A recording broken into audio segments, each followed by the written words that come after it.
Hi friends, ఈరోజు సంగటి rice కుక్కర్లో చేశాను.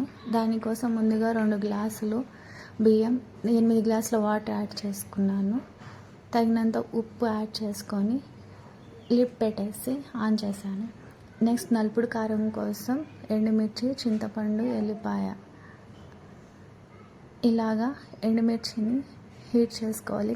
ఎక్కువ నల్లగా అవ్వకుండా హీట్ చేసుకోవాలి. అవి పగులుతుంటాయి, మధ్య మధ్యలో జాగ్రత్తగా కాల్చుకోవాలి. నెక్స్ట్ ఎల్లిపాయ ముక్కల్ని కూడా ఇలానే కాల్చుకోవాలి. ఎక్కువ నల్లగా అవ్వకుండా జస్ట్ కలర్ చేంజ్ అయ్యే వరకు కాల్చుకోవాలి. సంగటి రైస్ కుక్కర్లో చేయడం వల్ల స్టవ్ ఎక్కువ గలీజ్ అవ్వకుండా, పొంగిపోకుండా బాగా నీట్గా ఉంటుంది. రైస్ కుక్కర్లో అయితే మెత్తగా బాగుంటుంది, ప్లస్ బిగినర్స్కి కూడా బాగా వస్తుంది.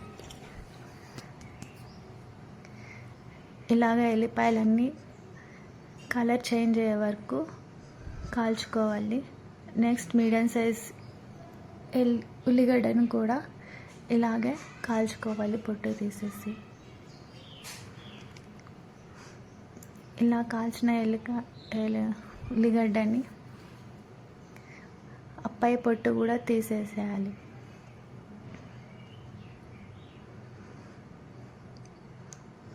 ఇప్పుడు మిక్సీ జార్ తీసుకొని దానిలో ఎండుమిర్చి, ఎల్లిపాయలు, కొంచెం ఉప్పు యాడ్ చేసుకొని మిక్సీ పట్టేయాలి. నెక్స్ట్ చింతపండు యాడ్ చేసి మిక్సీ పట్టినాక మిగిలిన ఎల్లిపాయ ముక్కలు, చింతపండు రసం యాడ్ చేసేసి మిక్సీ పట్టుకొని కొంచెం లూజ్గా అవ్వడానికి ఇంకొన్ని వాటర్ యాడ్ చేసుకొని మొత్తం కలుపుకోవాలి.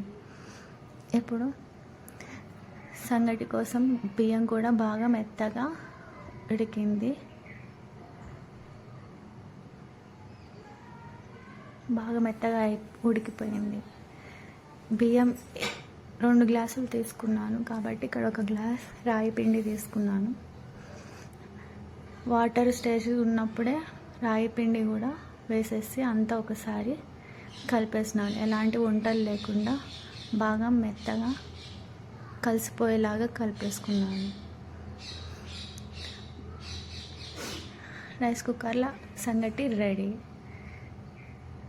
నలుపుడు కారంతో. ఇంతే సింపుల్గా రైస్ కుక్కర్లో సంగటి, ఇంకా ప్లేట్లో సర్వ్ చేసుకోవడం. Thank you. నచ్చితే లైక్ చేయండి, సబ్స్క్రైబ్ చేసుకోండి.